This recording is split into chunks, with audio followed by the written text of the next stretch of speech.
The Forbidden Middle, Episode 2, Dual Lanes. By Eric Shaw. Lex stared at the pulsing red light of the Harmony system mounted on his living room wall.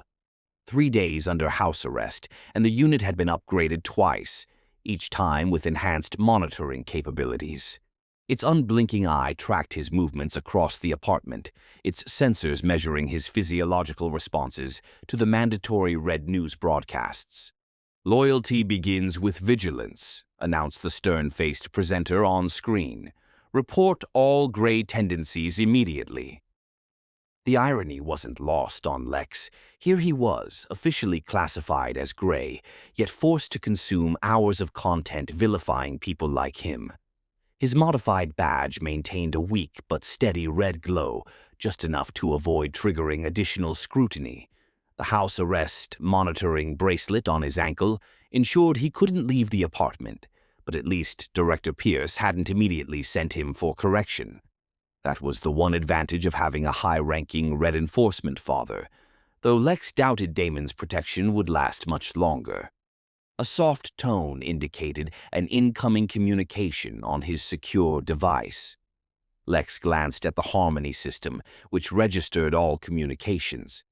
This particular tone, however, came from a channel that shouldn't exist, a modified emergency broadcast receiver that operated beneath detection thresholds. The message was text-only. "The woman from the library. Credentials check out. Not enforcement." Lex remembered the blue journalist who had accidentally bumped into him before his badge malfunction was publicly revealed. Maya Winters. She had slipped him contact information he'd never used. A second message followed. "Your badge didn't malfunction." It revealed listening devices in northeast corner of living space and bathroom. Primary monitoring blind spot on balcony, southeast corner. Lex kept his expression neutral, aware of the facial recognition monitoring his reactions. He stood casually and moved to the kitchen to prepare a drink, using the noise of running water to mask his movements as he searched for the listening devices. There, a subtle modification to the apartment's standard sensors, easily overlooked unless you knew what to search for. Someone was helping him. Someone who knew enough about surveillance to identify his monitoring blind spots. Someone who could communicate on secure channels that shouldn't exist. The gray wasn't just a classification. It was an organized resistance. That night, in the southeastern corner of his balcony where monitoring was weakest, Lex waited. The city spread below him, the sharp-edged red architecture of his zone to the west, and the fluid, organic buildings of the blue zone visible across the transition hub to the east. The division made physical in steel and glass.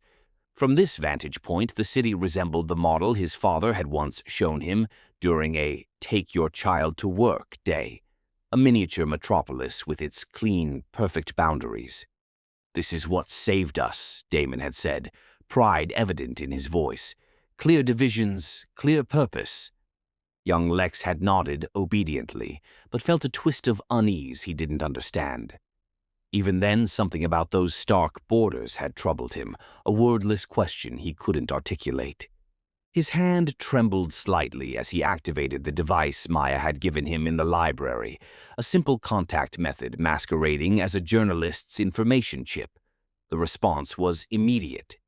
"Badges don't lie," came the whispered voice through the device's microscopic speaker. "They reveal what's always been there."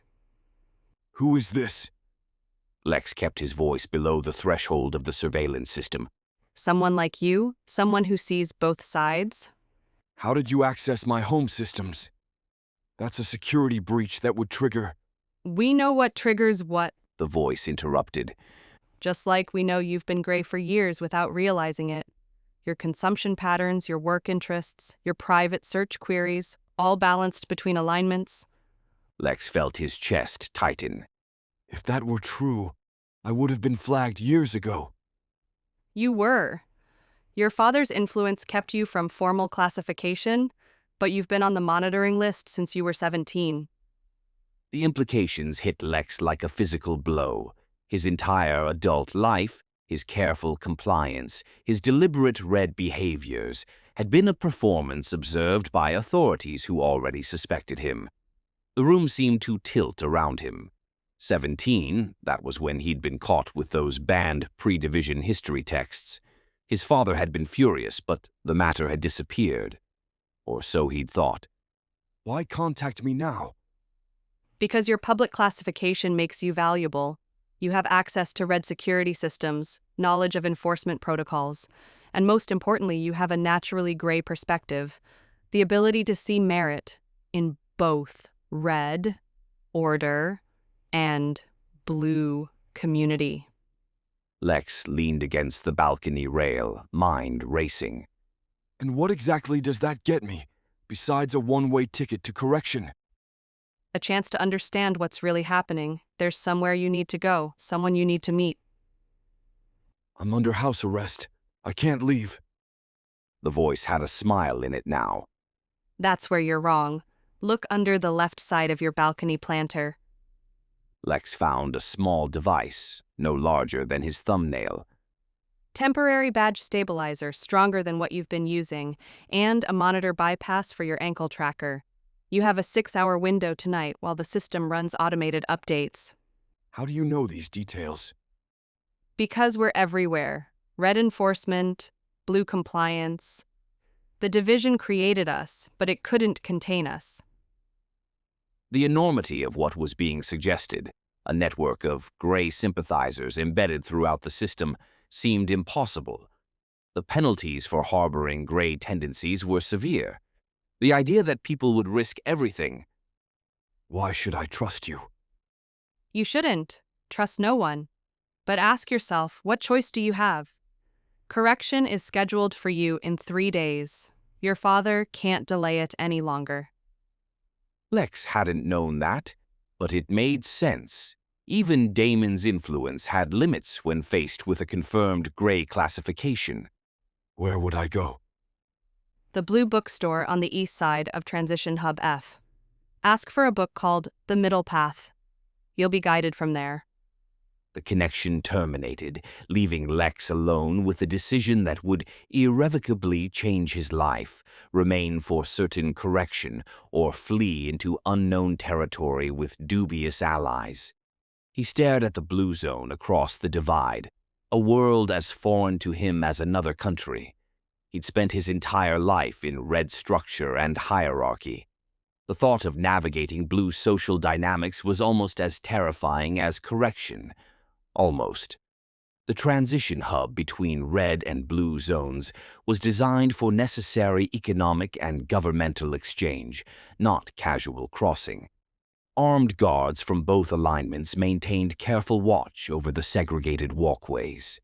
Lex approached the red checkpoint, badge stabilized to perfect red reading. Clearance documents indicating approved business travel, prepared according to his mysterious contact's instructions. Purpose of transition? The red guard's face remained impassive, but his badge brightened slightly, a sign of heightened scrutiny. Systems analysis of cross-alignment data protocols. Lex presented the forged work order. Priority level 3. The guard scanned the documentation, compared it to Lex's identification, and nodded curtly. Proceed to blue processing. Return transit must be completed by 2200 hours. Understood.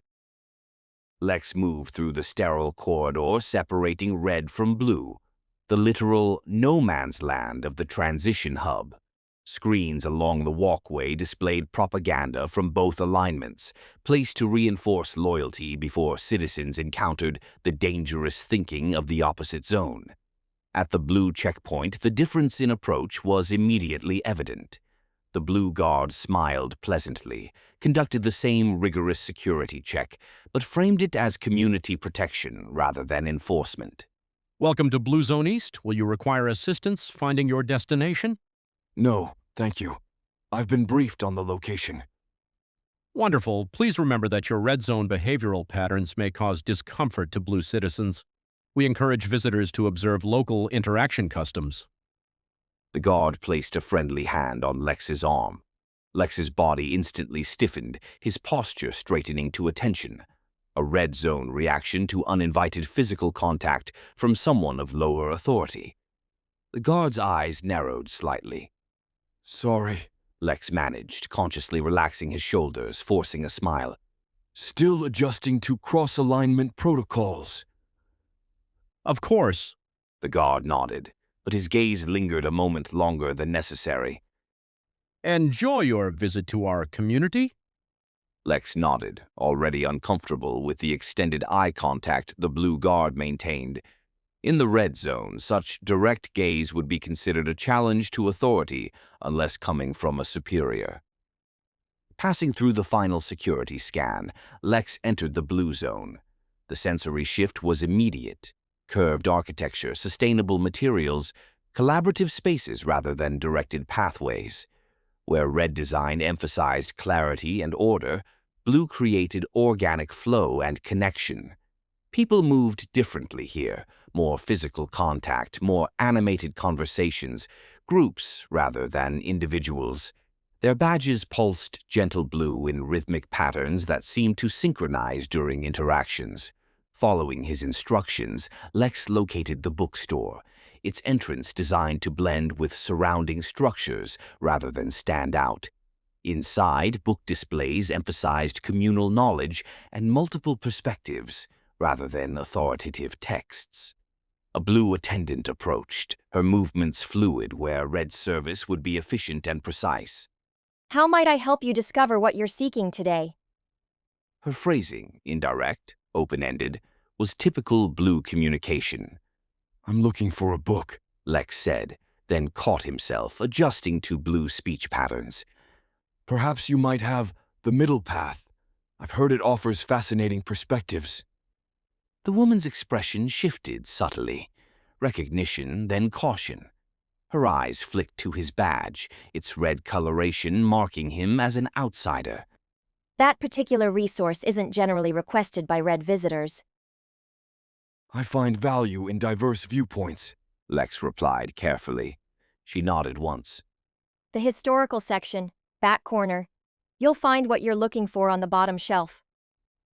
The historical section proved to be the least populated area of the store. Lex located the bottom shelf but found no book titled The Middle Path. Instead, a small gray symbol was subtly marked on the shelf itself. 3 interlocking circles. The symbol triggered a memory from his childhood education, a pre-division emblem he'd seen in a banned text. The 3 circles had represented something then, something about unity and balance, but the specifics had been redacted from all approved historical accounts. He touched it hesitantly. Hello, Lex? He turned to find Maya Winters standing behind him, her journalist's badge prominently displayed, but now he noticed something he'd missed before, a pattern in its pulsing that wasn't quite standard blue. You're part of this, he said. Part of what? Her tone was light, but her eyes serious. Whatever organization is helping people like me. Maya glanced around the empty aisle. There's no organization, just people who see the damage caused by division. Come with me, there's someone you need to meet. The mysterious contact who's been helping me. Number someone who can explain what's happening to your badge and to you? She led him through the store to a staff door, then down a service corridor to an unmarked exit. Outside, an electric vehicle waited, its design distinctly blue, shared transportation rather than private ownership. Where are we going? Lex asked as they entered the vehicle. To meet Dr. Eva Chen. Until recently, she was Blue Compliance's leading badge technology specialist. Now she's classified gray because she discovered something they want to keep hidden. The vehicle merged into traffic, carrying Lex deeper into the blue zone and further from any possibility of return to his old life. Dr. Eva Chen's clinic was disguised as a standard blue wellness center, all soft lighting and communal healing spaces. But beneath this facade, Lex discovered a sophisticated research facility focused on badge technology. Your badge didn't malfunction? Dr. Chen explained, examining Lex's readings on specialized equipment. It's functioning exactly as designed. The question is whether that design serves the purpose we've been told. Lex sat uncomfortably on an examination table, electrodes monitoring his neural responses. Dr. Chen had the precise manner of a scientist, but lacked the ideological rigidity of either red or blue specialists. The division claims gray classification identifies dangerous neutrality, She continued. but my research suggests something else entirely. Gray readings appear most frequently in individuals with high empathic ability and cognitive flexibility. Meaning what? Lex asked, fighting the urge to tear off the electrodes. Years of red conditioning had taught him to distrust anything that monitored his thoughts too closely, the irony of which wasn't lost on him given the badge permanently affixed to his chest. Meaning the system doesn't detect disloyalty, it detects integration, the ability to understand both red and blue perspectives simultaneously, to see value in order and community, tradition, and progress. The words resonated in Lex's mind, unlocking memories he'd suppressed for years. Debates at the dinner table where he'd tried to point out the merits of both his parents' viewpoints. School assignments where he'd been marked down for considering dangerous counterfactuals. Job evaluations noting his occasional tendency toward excessive contextual analysis. My whole life, He whispered. I thought I was broken. Maya, who had been quietly observing, spoke up. The very qualities needed to heal the division are what the system classifies as dangerous. Dr. Chen nodded. Precisely. And interestingly, gray tendencies appear to increase over time with exposure to both alignment perspectives. The longer the division exists, the more gray classifications we're seeing. That doesn't make sense. Lex objected, shaking his head. If division creates gray, why maintain it? His father's voice echoed in his memory. Order requires sacrifice, Lex. Clarity comes at a cost. The phrases had seemed wise once. Now they rang hollow. Because Dr. Chen said grimly. gray is unpredictable, uncontrollable. Both red hierarchy and blue consensus require ideological consistency. Gray thinking threatens both power structures. The doctor adjusted her equipment, bringing up Lex's neural mapping on a display. Your case is particularly interesting. You've been suppressing gray tendencies for years. Quite successfully, I might add. Your father's position likely provided early warning of surveillance patterns you needed to avoid. You think my father knew? The possibility had never occurred to Lex. He remembered Damon's face the night before. The division became official.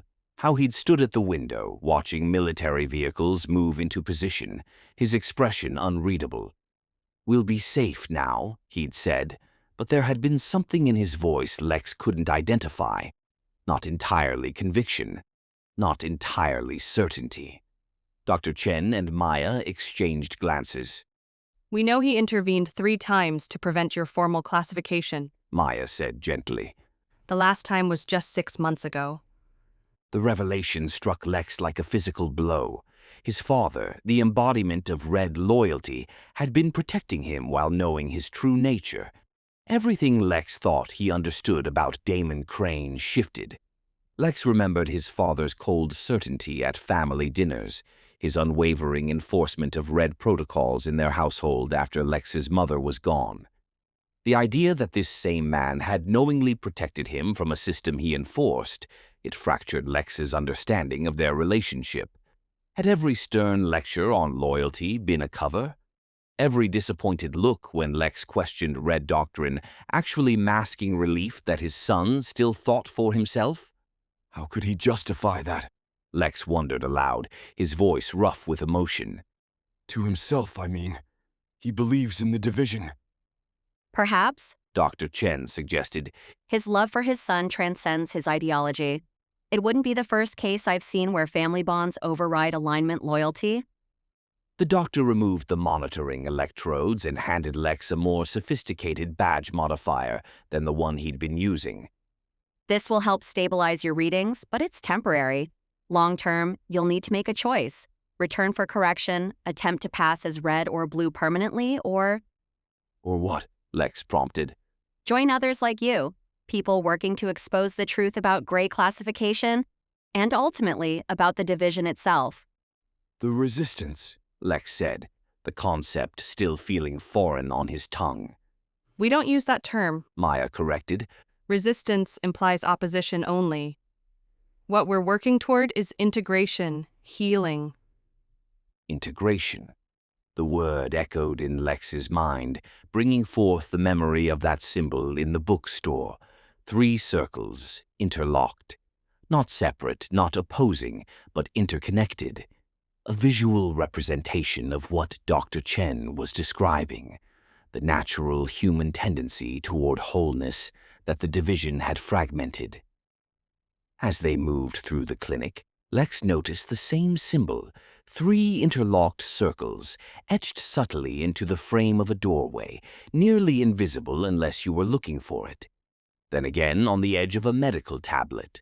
Small, hidden reminders that others shared his perspective, had been fighting this battle longer than he'd known it existed. He caught sight of the emblem embroidered in gray thread on the inside cuff of a technician's jacket as they passed. The underground symbology was everywhere once you knew to look for it. Dr. Chen's equipment suddenly emitted a warning tone. She moved quickly to a security terminal. We have a problem. Badge scanners at all major intersections have been recalibrated. They're running a specific search pattern, looking for you, Lex. Maya's expression hardened. They shouldn't have that capability yet. Someone must have authorized emergency protocols. My father. Lex realized. He'd have that authority. But why would he help find you if he's been protecting you? Maya asked. Because he doesn't know who has me. Lex realized. From his perspective, I've been kidnapped by gray extremists. He's trying to save me. The bitter irony hung in the air. The very man who had secretly protected Lex's gray tendencies was now leading the hunt that might deliver him to correction. We need to move. Dr. Chen decided, gathering essential equipment. This location is still registered under my blue credentials. It won't take them long to identify it as a potential gray operation. As they prepared to evacuate, Lex's temporary communication device activated. An incoming message encoded but urgent. It was from his father. I know you can see both sides, son. I've always known. But there are things happening you don't understand. People using gray classification for their own purposes. Things I couldn't stop. Come home. Let me explain. I can protect you. Lex stared at the message, torn between the father who had apparently known his secret for years and these gray allies who offered understanding, but not safety. His father's admission that there were things he couldn't stop suggested cracks in Damon's red certainty that Lex had never witnessed before. We need to go now. Maya insisted, watching Lex's internal struggle. Whatever he's promising, remember that he's still red enforcement. His protection requires your compliance. And what do you offer? Lex challenged. A life in hiding. Constant fear of correction. The truth Dr. Chen said simply. about the division, about why it really exists, and about what happened during the rupture that made it necessary. The promise of answers to questions Lex had carried his entire life hung before him. Behind him, the safety of his father's protection, conditional, limited, but real. The sound of approaching enforcement drones made the decision urgent.